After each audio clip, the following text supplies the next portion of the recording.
back to my YouTube channel. So my name is Nahat. I am face behind the Stitch by Nahat brand. You're welcome. If this is your first time around here, please, you're welcome. Let me clap for you. Please click on the subscription button and like this video. If you have any question by the end of the video, you can ask me in the comment section and I'll be so glad to answer you. And if you want to talk to me directly, I'll be leaving my WhatsApp number or WhatsApp link that you can chat to me on, and we will talk. And in case of further questions or any inquiry. So in today's video, I'll be showing you how to take the basic body measurements. Basic body measurements. No advanced, no master, just the basic body measurements. So on our list, we have two types of body measurements. We have the horizontal body measurements and the vertical body measurements. Horizontal body measurements is the round body measurements. We call it the round body measurements. And the vertical measurements is the one that goes from the shoulder to the toe. Yeah. So we'll be starting with the horizontal body measurements, which we call the round body measurements. So the first on our list is the shoulder measurement. By the way, this is my model for today. Say hi to the camera. Hi. So let's get into it. So for the round body measurement, we'll be taking the shoulder first.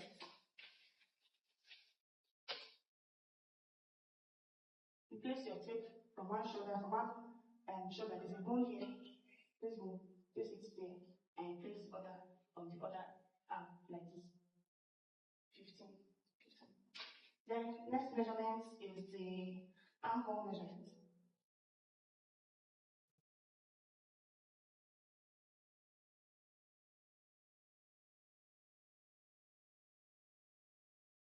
The armhole measurement. And the next is the bust measurement. Sorry, my model is not busty at all. So for a busty client, it's also the same pattern. So you just place your tape around the bust. Our tape is this. You see where my tape is? Make sure that your tape is not falling off. Make sure it is placed like this and from the back, and then you take the measurements. It's 33 for my client. Then next is under bust measurement. The under bust measurement. You place the tape directly beneath your client's breast. Beneath your client's breast, where the breast starts or it stops, is where you're placing your tape. This way. Then the next measurement is the waist measurement. The round waist measurement. Now, how do you know your waistline? You detect your waistline. Ask your client to bend sideways to detect the curve. There's a line where your client bend. You can touch the fold here on the client's waist. That's why you dictate the client's waistline, and then you measure, right? So the next one is the hip measurement. For the hip measurement, you make sure that your hip is placed on the fullest part of your client's bone, not falling off and not on top. You place it on the fullest part of your client's bone, and then you take your measurements. The next measurement is the round thigh measurement. You place your tape on the fullest part of your client's thigh. Make sure it is placed on the fullest part of your client's thigh. And the next is the round knee measurement. The round knee measurement.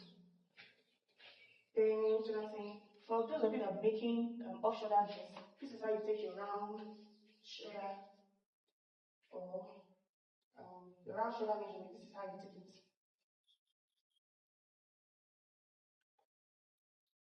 Not too tight, depending on what you're making anyway. So this is it.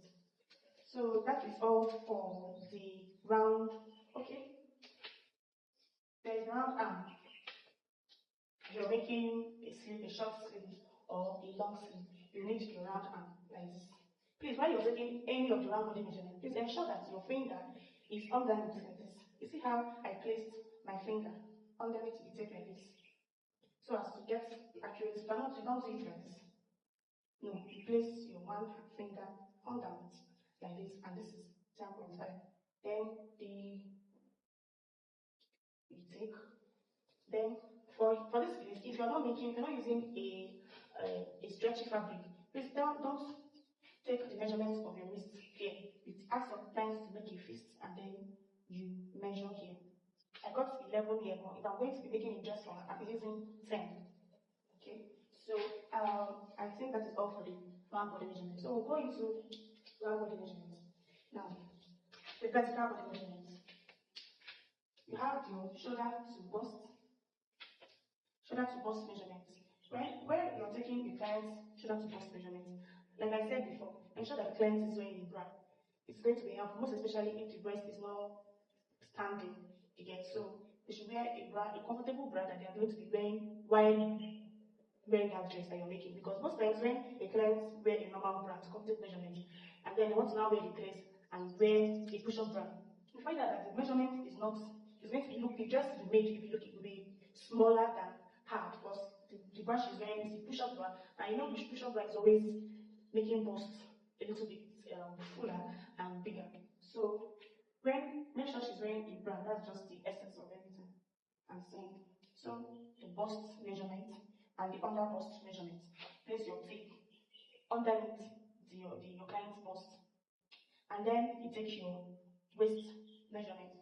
Please, if you're taking your client's waist measurement, most especially if the client is busting, please don't do this. You might want to do under bust and then come and do waist. No. You just need to take it all the way to the waist measurement. Remember, our waistline is where it's a fold when the client bends. That's where you get your waist measurement. Then the next is the hip measurement. Now,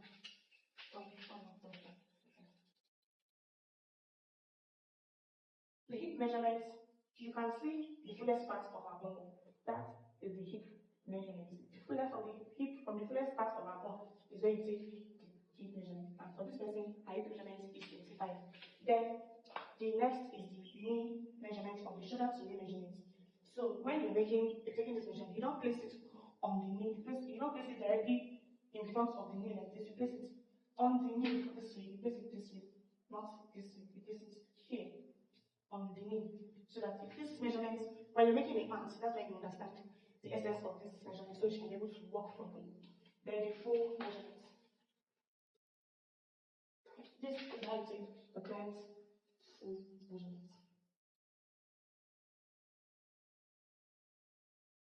So this is for the full measurement. So for the shoulder to bust, shoulder to under bust, shoulder to waist, and shoulder to hip measurement. The next is, if you're making a pant without the top, how do you get the measurement? Remember what we did was shoulder to waist and shoulder to hip. You do your waist measurement, you do your calculations, you can do your calculations from there, but you can still take this measurement on the client if the client is available. Or if the client is available, but when the client is not available anymore to take the waist to hip measurement, you can do your mathematics, subtract your shoulder to hip measurement, you subtract shoulder to waist measurement from your shoulder to hip measurement. And whatever you get is your waist to hip measurement. So for this person, my waist to hip measurement, remember the fullest part of the bone is 10. Then we have the sleeve length. Remember where we placed our tape while we were taking the shoulder measurement? That's where you place your tape also for the sleeve measurement. This, making a short sleeve, whichever length you want to take, that's okay. Then the full length, the full sleeve length, just whatever you're making, this is the sleeve length. Then which other thing? Then your waist, you're making a pant, like I said, you can still take from here, from the waist measurement to the full length. To the full length, or wherever you want, maybe making a short skirt or a pants like this, you can take measurements this way. So I think that will be all for basic body measurement. So I hope you learned something from this video, and please give this video a thumbs up and leave a comment, an encouraging comment, or a question if you have any. So guys, bye.